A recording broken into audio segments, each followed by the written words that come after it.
There is an ancient mariner, and he stoppeth, one of three. By thy long grey beard and glittering eye, now wherefore stoppeth thou me? Bridegroom's doors are opened wide, and I am next of kin. The guests are met, the feast is set, mayst hear the merry din. He holds him with his skinny hand. There was a ship, quoth he. Hold off, unhand me, greybeard loon, eftsoons his hand dropped me. He holds him with his glittering eye. The wedding guest stood still, and listens, like a 3 years child. The mariner hath his will. The wedding guest sat on a stone, he cannot choose but hear. And thus spake that ancient man, the bright-eyed mariner. The ship was cheered, the harbor cleared, merrily did we drop. Below the kirk, below the hill, below that lighthouse top. The sun came up upon the left, out of the sea came he, and he shone bright, and on the right went down into the sea. Higher and higher every day, till over the mast at noon. The wedding guest here beat his breast, for he heard the loud bassoon. The bride hath paced into the hall, red as a rose is she.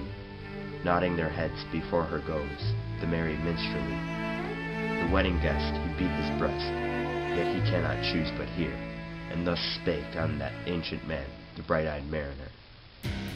And now the storm blast came, and he was tyrannous and strong. He struck with his overtaking wings, and chased south along. With sloping mast and dipping prow, as who pursed with yell and blow, still treads the shadow of his foe, and forward bends his head. The ship drove fast, loud roared the blast, and southward aye we fled. And now there came both mist and snow, and it grew wondrous cold. And ice, mast high, came floating by, as green as emerald. And through the drifts the snowy cliffs did send a dismal sheen, nor shapes of men, nor beasts we keen. The ice was all between. The ice was here, the ice was there, the ice was all around. It cracked and growled and roared and howled, like noises in a swound. At length did cross an albatross. Through the fog it came, as if it had been a Christian soul. We hailed it in God's name. It ate the food it never had eat, and round it flew. The ice did split with a thunder fit, and helmsman steered us through. And a good south wind sprung up behind, the albatross did follow, and every day, for food or play, came to the mariner's hollow.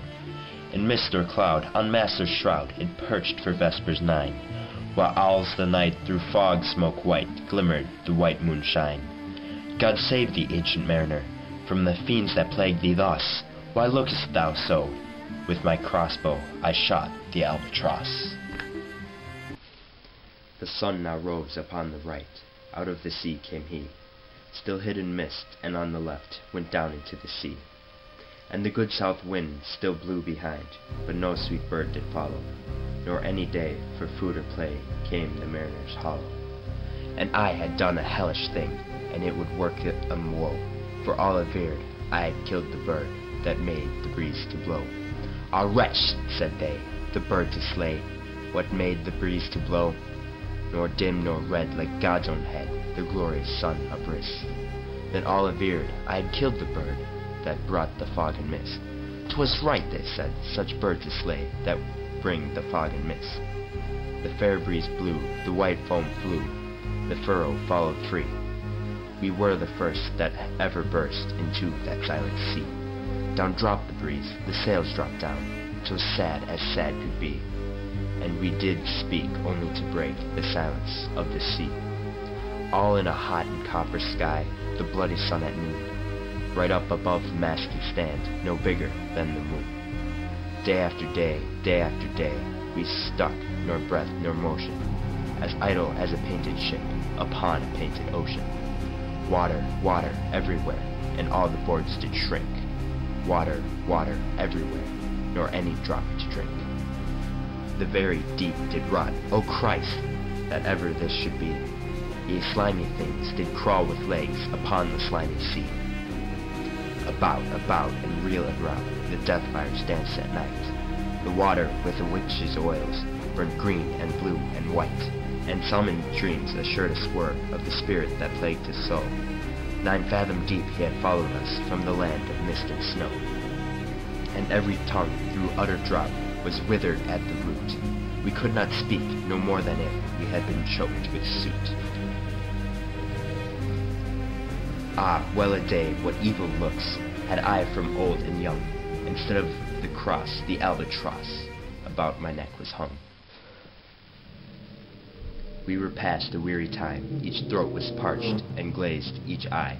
A weary time, how glazed each weary eye. When looking westward I beheld a something in the sky.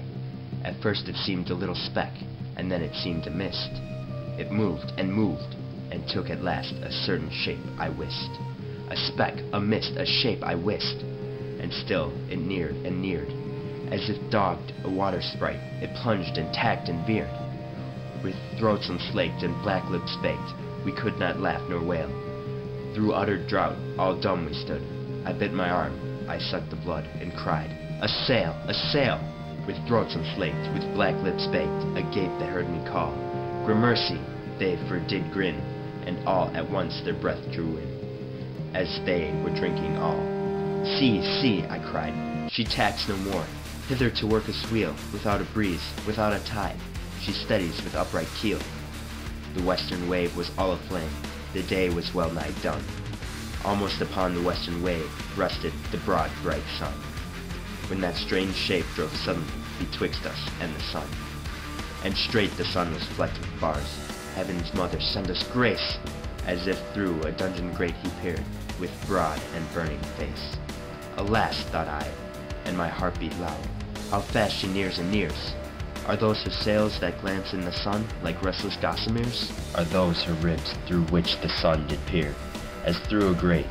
Is that woman all her crew? Is that a death, and are there two? Is death that woman's mate? Her lips were red, her looks were free, her locks were yellow as gold. Her skin was as white as leprosy. The nightmare, life and death was she, who thicks man's blood with cold. The naked hulk alongside came, and the twain were casting dice. "The game is done, I've won, quoth she, and whistles thrice.